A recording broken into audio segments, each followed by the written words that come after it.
ರಾಜ್ಯದಲ್ಲಿ ಇಷ್ಟು ಮಂದಿ ಅಕ್ರಮವಾಗಿ ನೆಲೆಸಿರುವ ಬಾಂಗ್ಲಾದೇಶಿಗಳಿದ್ದಾರೆ, ಇವರನ್ನ ಗಡಿಯಿಂದ ಆಚೆ ದೂಕಿ ಅಂತ ಹೇಳಿ ರಾಜ್ಯ ಸರ್ಕಾರದ ಕಡೆಯಿಂದ ಕೇಂದ್ರ ಸರ್ಕಾರಕ್ಕೆ ಯಾವತ್ ಪಟ್ಟಿ ಹೋಗಿದೆ, ಆ ಪಟ್ಟಿಯ ಡೀಟೇಲ್ಸ್ ನಿಮ್ಮ ಹತ್ರ ಇದ್ರೆ ಎಷ್ಟು ಜನ ಇದ್ದಾರೆ, ರಾಜ್ಯ ಸರ್ಕಾರ ಎಷ್ಟು ಜನ ಗೊತ್ತಿದೆ? ಒಂದು ನಿಮಿಷ. ಪ್ರತಿ ಬಾರಿಯೂ ಕೂಡ ನಾನು ನಿಮಗೆ ಟೆಕ್ನಿಕಲಿ ಇಲ್ಲ ಸ್ಮಿತಾ, ಟೆಕ್ನಿಕಲಿ ಐ ಥಿಂಕ್ ಇಲ್ಲಿ ನಾನು ಅಡ್ರೆಸ್ ಮಾಡಬೇಕಾಗಿರುವಂತ ಇಲ್ಲಿರುವಂತ ಆಡಿಯನ್ಸ್ಗೆ, ಇಲ್ಲಿರುವಂತಹ ಜನರಿಗೆ ಟೆಕ್ನಿಕಲ್ ಕೊರತೆಯ ಇದು ಯಾರ್ದೋ ತಪ್ಪಲ್ಲ, ಇದು ನಾವು ವಕ್ತಾರರು ಹೇಳಿರಲ್ವೇನೋ, ಇಲ್ಲ ಮಾಧ್ಯಮದಿಂದ ಮಾಹಿತಿ ಬಂದಿರಲ್ವೇನೋ, ಟೆಕ್ನಿಕಲಿ ನಾವು ಅವರಿಗೆ ಒಂದಿಷ್ಟು ಮಾಹಿತಿಯನ್ನ ಕೊಡಬೇಕಾಗಿದೆ.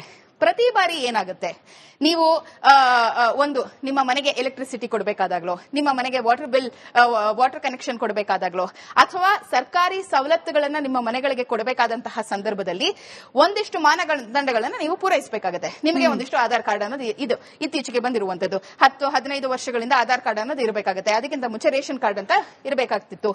ಆದ್ರೆ ಈ ರೀತಿಯಾದಂತಹ ಅಕ್ರಮವಾಗಿ ಬಂದಿರುವಂತಹ ರೇಷನ್ ಕಾರ್ಡ್ಗಳಾಗಿರಬಹುದು, ವೋಟರ್ ಐಡಿ ಕಾರ್ಡ್ಗಳಾಗಿರಬಹುದು, ಎಸ್ಪೆಷಲಿ ಈಗ ಶುರುವಾಗ್ತಿರುವಂತಹ ಸಮಸ್ಯೆ ಆಧಾರ್ ಕಾರ್ಡ್ ಆಗಿರಬಹುದು, ಮಿಸ್ಯೂಸ್ ಆಗಿರುವಂತಹ ಈ ಆಧಾರ್ ಕಾರ್ಡ್ಗಳು ಮತ್ತು ರೇಷನ್ ಕಾರ್ಡ್ಗಳನ್ನ ರದ್ದುಗೊಳಿಸಬೇಕು ಅನ್ನುವಂಥದ್ದನ್ನ ಸರ್ಕಾರಕ್ಕೆ ಅಲ್ಲಿರುವಂತಹ ಆಫೀಸರ್ಸ್ ಯಾವಾಗ್ಲೂ ಕೂಡ this is A regular process, ಇದೇನೋ ಇವತ್ತು ಮಾಡ್ಬಿಟ್ರು ನಾಳೆ ಬಿಟ್ಬಿಟ್ರು ಅನ್ನುವಂಥದ್ದಲ್ಲ. ಇದೇ ಪಟ್ಟಿ ಅಂದ್ರೆ ಇದೆ ಸ್ಮಿತಾ. ರಾಜ್ಯ ಸರ್ಕಾರ ಅಕ್ರಮವಾಗಿ ನೆಲೆಸಿರುವವರನ್ನ ಗುರುತಿಸಿ ಕೇಂದ್ರ ಸರ್ಕಾರಕ್ಕೆ ತಿಳಿಸಿದೆ ಅಂತ ಹೇಳಿ ನಾನು ಅದನ್ನು ಕೇಳಿದೆ. ಸ್ವಾತಿ ಅವರೇ, ನಾನು ಕೇಳಿದೆ ಅದನ್ನ ನಿಮಗೆ ಪಟ್ಟಿ ಇದೆಯಾ ಎಲೆಕ್ಷನ್ ಕಮಿಷನ್ ಕೊಟ್ಟಾದ ನಂತರ ಎಲೆಕ್ಷನ್ ಕಮಿಷನ್ ಏನ್ ಮಾಡಬೇಕು? ಈಗ ಮೊನ್ನೆ ಅದೇನು ಕೋಗಿಲು ಲೇಔಟ್ ನಲ್ಲಿ ಆದ ಡೆಮಾಲಿಷನ್ ಆಯ್ತು, ಅದಾದ ನಂತರದಲ್ಲಿ ಅಕ್ರಮವಾಗಿ ನೆಲೆಸಿರುವವರ ಪಟ್ಟಿ ರಾಜ್ಯ ಸಿದ್ಧಪಡಿಸಿದೆ. ಅವರನ್ನು ಆಚೆ ಹಾಕಬೇಕಾಗಿರುವ ಕೆಲಸ ಕೇಂದ್ರ ಸರ್ಕಾರದ್ದು ಅಂತ ಹೇಳಿ ನಿಮ್ಮ ಅಂದ್ರೆ ನಿಮ್ಮ ಪಕ್ಷದ ನೇತೃತ್ವದ ಕೇಂದ್ರ ಸರ್ಕಾರಕ್ಕೆ ಪಟ್ಟಿ ಬಂದಿದ್ರು ಸುಮ್ಮನೆ ಆಚೆ ಯಾಕೆ ಹಾಕ್ತಿಲ್ಲ? ಚಂದ್ರಶೇಖರ್ ನೋಡಿ, 2023 ನವೆಂಬರ್ ಇಂದ ಇಲ್ಲಿವರೆಗೂ ಯಾವುದೇ ರೀತಿ ಇನ್ಫಾರ್ಮೇಶನ್ ಹೋಗಿಲ್ಲ. ಮೊದಲನೇ ಇದು 2023 ನವೆಂಬರ್ ಅಲ್ಲಿ ಆಗ ದಯಾನಂದ್ ಅವರು ಕಮಿಷನರ್ ಆಗಿದ್ದಾಗ ಅವರಿಗೆ ಐಬಿಯಿಂದ ಬಂದ ಮಾಹಿತಿ ಪ್ರಕಾರ ಅವರು ಬಂದು ಪ್ರೆಸ್ ಮೀಟ್ ಅಲ್ಲಿ ಹೇಳಿದ್ರು, ಏನಂತ ಹೇಳಿದ್ರೆ ಬೆಂಗಳೂರಿನ 3 ಕಡೆಗೆ ಸಿದ್ದಾಪುರ, ಕೋಗಿಲು, ಮತ್ತೊಂದು ಈ ಅಂಬೇಡ್ಕರ್ ಮೆಡಿಕಲ್ ಕಾಲೇಜ್ ಸುತ್ತಮುತ್ತ ಏರಿಯಾ ಮಾಡ್ತಾರೆ. ಈ 3 ಕಡೆಗೆ ಪ್ಲೀಸ್ ಏನಕ್ಕೆ ಡೆಕೋರಂ ಮೇಂಟೈನ್ ಮಾಡಿ, ಖಾಲಿ ಡಬ್ಬ ಹಾಕ್ಬೇಡಿ ಪ್ಲೀಸ್. ಅಲ್ಲದ ಡಿಸ್ಕಷನ್ ಆಯ್ತಲ್ಲ. 2023 ನವೆಂಬರ್ ಅಲ್ಲಿ ದಯಾನಂದ್ ಅವರು ಕಮಿಷನರ್ ಅವರು ಹೇಳಿದ್ರು 3 ಕಡೆಗೆ ಸ್ಲೀಪರ್ ಸೆಲ್ಗಳು ವರ್ಕ್ ಮಾಡ್ತಾ ಇದಾವೆ, ಅದರಲ್ಲಿ ಬಾಂಗ್ಲಾದೇಶಿಗಳು ಇದಾರೆ ಅಂತ ಹೇಳಿ ಆಗ್ಲೇ ಹೇಳಿದ್ರು. ಆಗ್ಲೇನೆ ಕೇಂದ್ರ ಸರ್ಕಾರ ಒಂದು ಪಟ್ಟಿ ಕೇಳ್ತು ಇವರಿಗೆ, ನಿಮ್ಮಲ್ಲಿ ಡೀಟೇಲ್ಸ್ ಕೊಡ್ಲಿ ಅಂತ. ಇಲ್ಲಿವರೆಗೂ ಕೊಟ್ಟಿಲ್ಲ. ಮೊನ್ನೆ ಗೃಹ ಸಚಿವರು ಹೇಳ್ತಾರೆ 383 ಜನನ ಐಡೆಂಟಿಫೈ ಮಾಡಿದೀವಿ ಅಂತ ಹೇಳಿ. ಇಲ್ಲಿವರೆಗೂ ಐಡೆಂಟಿಫೈ ಮಾಡಿದ್ದಾರೆ ಬಿಟ್ರೆ ಅದನ್ನ ಪಟ್ಟಿನ ಇಲ್ಲಿವರೆಗೂ ರೆಡಿ ಮಾಡಿಲ್ಲ. ಇವ್ರು ಹೇಳ್ತಾ ಇರೋದು ಅವ್ರ ಪ್ರಾಬ್ಲಮ್ ಏನ್ ಕೇಳಿ ಅವ್ರಿಗೆ. 2014 ಕಡೆಗೆ ಅಂತ ಹೇಳಿದ್ರಲ್ಲ, ಇವ್ರದೇ ಸರ್ಕಾರ UPA ಸರ್ಕಾರ ಇದ್ದಾಗ ಮಾಡಿದಂತಹ ಜನಗಣತಿ 2011ರಲ್ಲಿ 2001ರಿಂದ 2011ರವರೆಗೆ 10 ವರ್ಷದಲ್ಲಿ ಡೆವಲಪ್ಮೆಂಟ್ ಆಗಿದ್ದಕ್ಕೆ ಕೇಳಿದಾಗ ಹಿಂದೂಗಳ ಡೆವಲಪ್ಮೆಂಟ್ ಆಗಿರೋದು ಏನ್ರಿ ಪ್ರಾಬ್ಲಮ್ ಅಂದರೆ 2001ರಿಂದ 2011 ಜನಗಣತಿ ಒಳಗಡೆಗೆ ಹಿಂದೂಗಳ ಪ್ರಮಾಣ ಜಾಸ್ತಿ ಆಗಿದ್ದು 16.8%, ಮುಸಲ್ಮಾನರ ಪ್ರಮಾಣ ಆಗಿದ್ದು 24.6%. ಈ ಫರ್ಟಿಲಿಟಿ ರೇಟ್ ಅನ್ನೋದು ಎರಡಿಗೂ ಕಾಮನ್ ಇತ್ತು. ಆದ್ರೆ ಈ 8% ಏನು ಮುಸಲ್ಮಾನರ ಸಂಖ್ಯೆ ಜಾಸ್ತಿ ಆಗಿತ್ತು, ಅದಕ್ಕೆ UPA ಸರ್ಕಾರ ಒಪ್ಕೊಂಡಿದೆ ಅಂತ ಹೇಳಿದ್ರೆ ಇನ್ಫಿಲ್ಟ್ರೇಷನ್ ಕಾರಣಕ್ಕೋಸ್ಕರವೇ 8% ಜಾಸ್ತಿ ಆಗಿದೆ ಇವರ ಇದು ಅಂತ ಹೇಳಿ ಅವರೇ ಒಪ್ಕೊಂಡಿರ್ತಕ್ಕಂಥದ್ದು. 1948ರಲ್ಲಿ ಗಾಂಧೀಜಿಯವರು ಹೇಳಿದ್ದನ್ನ 2003ರಲ್ಲಿ ಮನಮೋಹನ್ ಸಿಂಗ್ ಅವರು ಹೇಳಿದ್ರು, ಇದೇ 2009ರಲ್ಲಿ ಮಮತಾ ಬ್ಯಾನರ್ಜಿ ಅವರು ಪ್ರಾಬ್ಲಮ್ ಇರ್ತಕ್ಕಂಥದ್ದು. ನೋಡಿ, ಇದಕ್ಕೆ ಸೊಲ್ಯೂಷನ್ ಏನು ಅಂತ ಹೇಳಿದ್ರೆ, ಒಂದು ಬಾರ್ಡರ್ ಸೇಫ್ ಮಾಡ್ತಕ್ಕಂಥ ಮೊದಲನೇದು.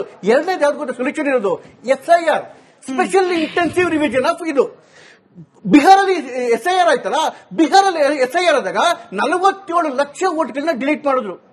ಅದ್ರಲ್ಲಿ ಯಾರಾದ್ರೂ ಎಲಿಜಿಬಲ್ ಅವರು ನಂದು ವೋಟ್ ಹೋಗಿದೆ ಅಂತೇಳಿ ಯಾರಾದ್ರೂ ಕಂಪ್ಲೇಂಟ್ ಆಯ್ತಾ?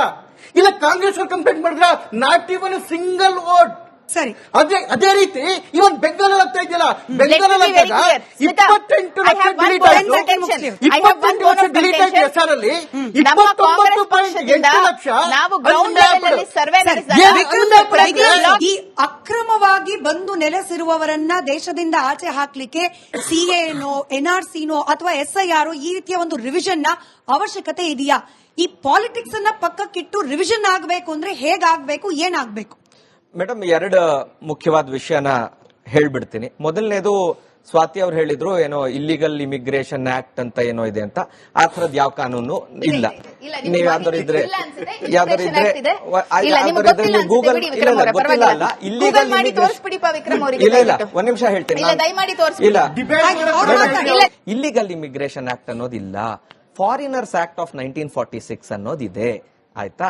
ಆದ್ರಿಂದ ನಾವೆಲ್ಲರೂ ಪಬ್ಲಿಕ್ ಸರ್ವಿಸ್ ನಲ್ಲಿ ಇದೀವಿ, ಆದ್ರಿಂದ ಅಷ್ಟನ್ನೇ ನಾವು ಒಂಚೂರು ಅಪ್ಡೇಟ್ ಮಾಡ್ಕೊಳ್ಳೋಣ. ಅದು ಬೇಜಾರು ಮಾಡ್ಕೊಳ್ಬೇಡಿ ಸ್ವಾತಿ ಅವರೇ. ಒಂದ್ ನಿಮಿಷ ಹೇಳ್ತೀನಿ, ಫಾರಿನರ್ಸ್ ಆಕ್ಟ್ ಆಫ್ 1946 ಅಂತಿದೆ, ಅನ್ಲಾಫುಲ್ ಇಮಿಗ್ರೇಷನ್ ಆಕ್ಟ್ ಅಂತ ಯಾವುದು ಇಲ್ಲ, ಮೊದಲನೇದು. ಎರಡನೇದು, ಈಗ ಅವ್ರು ಹೇಳಿದ್ರು ಏನಂತಂದ್ರೆ ಇವಾಗ ಅಲ್ಲಿ ಏನು ಟೆಂಟ್ಗಳು ಅವು ಇವು ಎಲ್ಲ ಡೆಮಾಲಿಷ್ ಆಯ್ತು, ಇನ್ನೇನ್ ಮಾಡ್ತೀರಿ, ಮಾನವೀಯ ದೃಷ್ಟಿಯಿಂದ ಅವರಿಗೆ ಹೌಸಿಂಗ್ ನಾವು ಕೊಡ್ತಿದೀವಿ ಅಂತ ಹೇಳಿ ಅವ್ರು ಹೇಳಿದ್ರು. 1-2-3 ಸ್ಟ್ಯಾಟಿಸ್ಟಿಕ್ಸ್ ಹೇಳ್ತೀನಿ ನಾನು. ಏನಂತಂದ್ರೆ ಕರ್ನಾಟಕದಲ್ಲಿ ನಮಗೆ ಹೌಸಿಂಗ್ ಬೇಕು ಅನ್ನೋದು ಇವತ್ತು 3,55,000 ಜನ ಅಪ್ಲಿಕೇಶನ್ ಹಾಕೊಂಡಿದ್ದಾರೆ, ಕ್ಯೂನಲ್ಲಿ ಇದ್ದಾರೆ. ಮೊದಲನೇದು. ಎರಡನೇದು ಕರ್ನಾಟಕದವರು. ಎರಡನೇದು ಅದರೊಳಗೆ 1,50,000ಕ್ಕೂ ಮಿಗಿಲಾಗಿ 5 ರಿಂದ 10 ಲಕ್ಷ ಡೆಪಾಸಿಟ್ಸ್ ಮಾಡಿರೋರು ಇದ್ದಾರೆ ಆ ಇದ್ರೊಳಗೆ. ಆಯ್ತಾ? ಮಾನವೀಯತೆ ದೃಷ್ಟಿ ಯಾರಿಗೆ ಯಾರು ತೋರಿಸಬೇಕು ಅಂತ ಕೂಡ ತೋರಿಸಿರುವಂತದ್ದು ಔಟ್ ಆಫ್ ನಾವೇನ್ ಡೆಮಾಲಿಷ್ ಮಾಡಿದೀವಲ್ಲ ಅದರಲ್ಲಿ ಕೇವಲ 50% ಜನರನ್ನ ಮಾತ್ರ ಕನ್ಸಿಡರ್ ಮಾಡಿರುವಂತದ್ದು. NRC, SIR ಇದರ ಅವಶ್ಯಕತೆಗಳ ಬಗ್ಗೆ ಏನು ಅಂತ ಕೇಳಿದ್ವಿ. ನನಗನ್ಸುತ್ತೆ ದೇಶದ ಎಲ್ಲ ಪ್ರಜೆಗಳು, ರಾಜಕಾರಣಿಗಳು ಒಳಗೊಂಡಂತೆ ಎಲ್ಲರೂ ದೇಶಕ್ಕೆ ಒಳ್ಳೇದಾಗ್ತಾ ಇದ್ರೆ ಅದನ್ನ ಸಮರ್ಥಿಸಬೇಕು ಅನ್ನೋದು ನನ್ನ ಅಭಿಪ್ರಾಯ, ಅದು ಅಪೇಕ್ಷೆ ಕೂಡ ಒಬ್ಬ ನಾಗರಿಕನಾಗಿ. ಅದು ಅದ ಸಿಸ್ಟಮ್ ಈಗ SIR ಅಂತ ಏನಿದೆಯಲ್ಲ, ರಿವಿಷನ್ ಆಗ್ತಾ ಇದೆಯಲ್ಲ, ಅದರೊಳಗೆ ಏನಾದ್ರೂ ತಪ್ಪುಗಳಾಗಿದ್ರೆ ಅದನ್ನ ಎತ್ತಿ ತೋರಿಸಬೇಕು. ಆದ್ರೆ ಆ ಸಿಸ್ಟಮೇ ಇರಬಾರ್ದು ಅಂತ ಹೇಳಬಾರ್ದು. ಮೊದಲನೇದು. NRC ಅಂತಂದ್ರೆ ನ್ಯಾಷನಲ್ ರಿಜಿಸ್ಟರ್ ಆಫ್ ಸಿಟಿಸನ್ಸ್ ಅಂತ ಇಟ್ಕೊಳ್ಳೋಣ. ಅದನ್ನ ಮಾಡಬೇಕು.